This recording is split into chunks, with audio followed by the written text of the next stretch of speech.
Welcome to Susan's Garden. We're going to talk about the bougainvillea, which is a tropical shrub that grows, started to grow in South America and then was brought to the United States here and is beautiful in your garden. It is composed of several sets of leaves. You'll see the colorful leaves, which come in pink or white or even yellow, and then you've got the shrub leaves, which are the green. The actual flower is the little white flower that you see at the end of the stamen. The dies are a Thinlit die, and all pieces come in your set in the seed packet. So let's get started. I've cut my pieces, and the first thing I want to do is give some definition to the colorful leaves. I'm going to treat it like a leaf, and I'm going to place it face down on my leaf pad, and I'm going to draw a stem line right down the center. If we fold this in half and you want to accentuate that, I can do so with a little bit of pastels. This is the pan pastels that come in a set, and I'm going to accentuate with a little bit of the pink. Now to take it back to the pad, I'm going to add some vein lines on either side of that stem line. And I'm going to do that on all three leaves that make up the flower. The next thing is, we'll talk about, because it is a shrub, and if you can see, it's on a cloth-covered wire. And I get this in the floral department. It comes in brown and it comes in green. I've used green here, but on the one I'm working on today, I've done brown. So either one is available at your local stores. And I've taken my wire cutters and simply snipped a piece off of the wire and then twisted it to form the branch of bougainvillea that you have here. I'll set it in place as I've done. And the next thing we're going to do is, using the small ball stylus and the calyx that you see here on the brown mat, I'm going to use a small ball and do a cupping method where I just press down. Now you see how it cups up and forms shape. We're going to pick it up, and I'm actually going to dip it in the glue, and it dries clear, so your projects always look finished. And I'm going to add that right to the branch, and I'm doing this over my non-stick pad so I don't get any glue on my leaf pad or my molding pad. And we're going to let that set for a bit, and then we're going to put the flowers together. Now I've stemmed and veined all three petals. I'm going to pinch the end and pinch it around the tip of the tweezers. Now if you want to give a little bit extra bending to it, you can just catch a hold of that end there and then just bend down in your petals.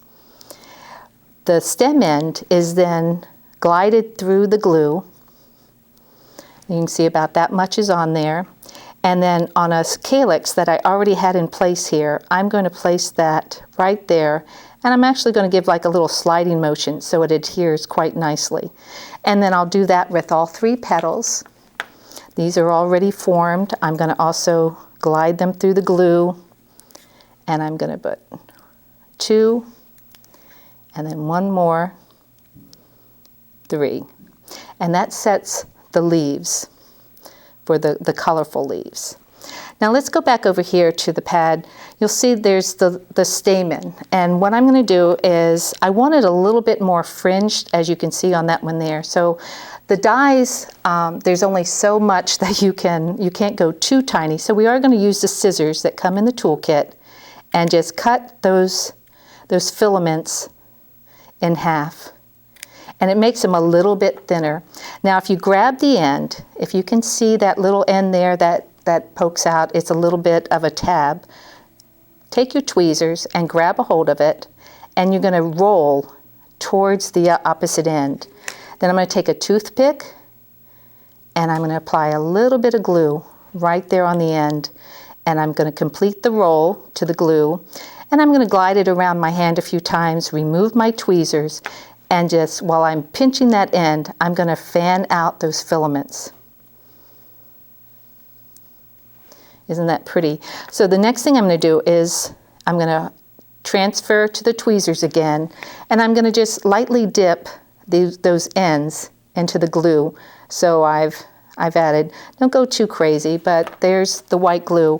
And then I'm going to use some of the pollen in the pink color and then just dip in it and shake it. So you can see on one of these close-up flowers how I've added that little bit of pollen to the end of your stamen.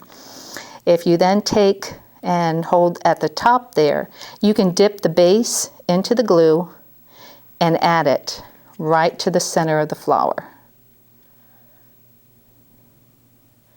Now to show the detail of the flowers that do bloom on the end of the stamens, there's a little white flower that comes, or a little flower that comes in your set. And we're going to place it on the molding mat. And first of all, you can see I've added a little bit of color. So if we put it right back here on the non-stick mat, I can first add a little bit of that bright green color to the center. And then using a fine point, this is a pigment pen, but any pen, and then just do a couple little red dots as I've done on this one here. And you can see that that's cupped up, and I've done that using the small ball stylus and just press down on the molding mat so it cups up. That again is picked up with your tweezers, and then use a toothpick because this is a very tiny piece. If I dipped it in the glue, it would be too much. The glue kind of shrinks up a little bit while it's drying, so you want to make sure you don't get too much because it'll pull down on your shape. And then I'm just going to add that little bit of that flower, if it'll, let's see if I can turn it around this way and you can see it better. There, I'm going to add it to this end of one of the stamen filaments, and you've got your bougainvillea. The only thing we need are the leaves, and the leaves are done like the leaves I've done before, where I place them on the mat face down. We'll grab one of these pieces here so you can see exactly. And I've used the leaf tool, and you're going to give it a stem line down the center. And I'm doing a new little trick this time where I'm bending up on the piece and then adding that highlight of green so you can really accentuate that stem line, as you can see on these close-ups of these here. If you put it back on your leaf pad, you can take your leaf tool and add the veining on either side. And then these are dipped into the glue, dragged again, and then I can just set them in place by the flower. And then you can add as many leaves as you want as you put them on by your flowers and enhance your project.